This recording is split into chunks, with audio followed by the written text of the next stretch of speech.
Hello everybody, SlimKirby here. Welcome back to Let's Play Fire Emblem Path of Radiance. We're going to start Chapter 16 today. However, I have a little confession to make. I originally did a recording session of this chapter on Wednesday night. Really depends on whenever you view this video. And, well, I recorded most of it, but then, due to a stupid mistake, which put one of my units in range of its biggest weakness, one of my units died, so I had to do this whole chapter over again. Thankfully, I still got this base stuff right here, the base and then the little intro dialogue before the chapter, so I might actually upload this video before I upload the other videos. It really depends on if I can get some more videos recorded during tomorrow or Thursday or whenever you want to call whatever day you're watching this on. So it really depends on how much I get done. If it's only this video today, I'll just upload the rest of Chapter 16 tomorrow. Otherwise, I'll just get a few videos up today and then upload the rest tomorrow. It really depends on what I decide to do in the long run. This was just a very bad turn of events for me, and I'll try to be more careful in the future, but I guess I better get back to the actual video at hand. Doing a lot of base stuff. I did a little info conversation with Stefan. Stefan actually gives you an occult skill. I think I talked about the occult skill earlier on in the series, because you got one in the Chapter 13 boat level, so this should be your second occult skill. Just to refresh, it gives units of a certain class their specialty skill. With Ike, it's Aether. With all the Cavaliers and Paladins, it's Soul. There are a bunch of different occult skills. I'll go over all of them in time, but I really don't feel like discussing them right now. And then I'm going to go over some of the supports. I'm doing Ike and Soren's B support right now, as you could probably tell. And then I'm also going to do Boyd and Mist's C conversation, because that actually took a while to get, although I guess Mist hasn't been around for that long. But still, kind of long considering, though. Let's see, things to talk about. Again, for supports, haven't really made a decision what I'm going to do with them in the long run. There might be some character supports I go for, there might be some other ones I don't. Again, really depends on how much I want to cover.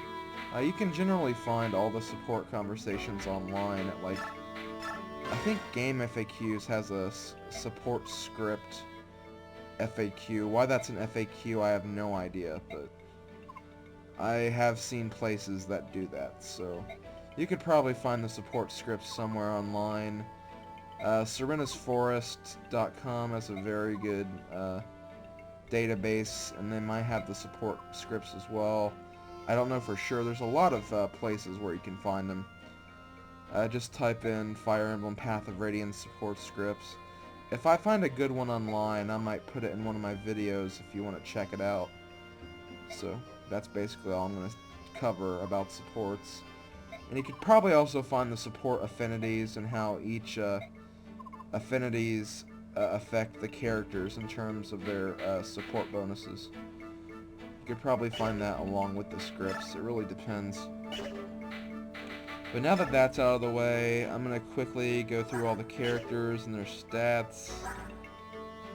Ike's looking okay. Zahark's looking pretty good besides the defense. Rise is slow as hell. Rolf's not too bad, I guess. He could get a few other stat increasements. Nephene's doing okay. Soren, okay. I'm actually surprised at how weak these stats look. I guess I'm so used to the normal random stat growths that I'm used to seeing some stats being overwhelmingly better than others, and then some other stats just plain low. Now it looks almost too balanced. I think choosing fixed was kind of a mistake, but I didn't want it to get too complex, and I didn't want to get too screwed. I just figured a good normal ground would be okay. But we're done with the base now. Now we're going to go back into the storyline.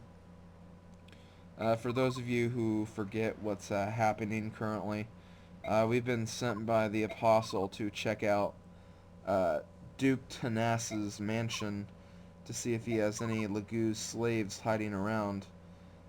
Duke Tanas is the Oliver guy that Naysala sold Racing to.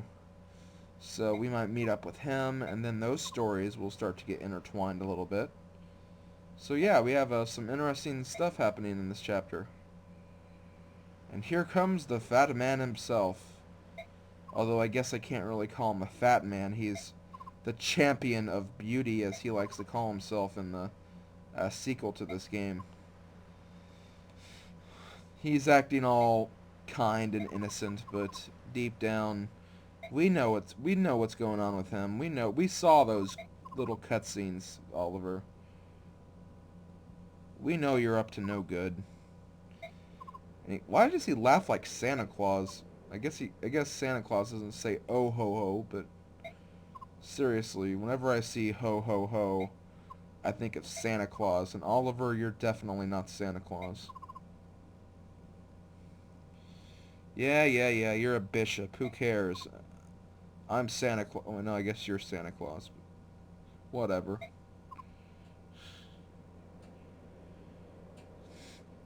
I like this part right here. He's like totally like, I don't know, he's almost like not really flirting with Ike, but he's like getting so close to him and is like, ooh, look into my eyes. I'm innocent. Jeez. Some of the stuff in this game actually really cracks me up. And like in a lot of Fire Emblem games, if you're a big support junkie, like there's a lot of funny dialogue in the supports for most Fire Emblem games. Especially Fire Emblem 7, the first Fire Emblem game that came out to America. Those supports have a lot of hilarious things. And then we've seen a couple of funny supports in this game with Kieran's support with Rise.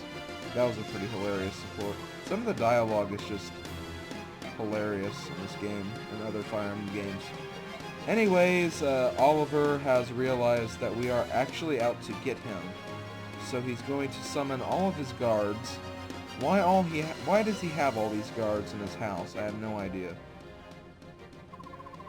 Devdan hears the sounds of battle. Okay. I don't know about him, but we'll probably learn more about him later.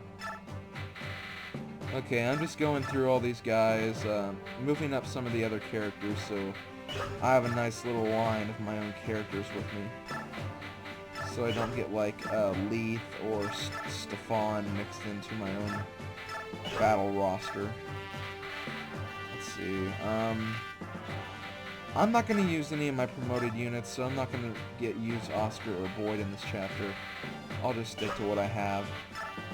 Now I'll do some repositioning. We have some sword guys in front, so I'll put Gotri, Nephany, and Jill in front, I guess.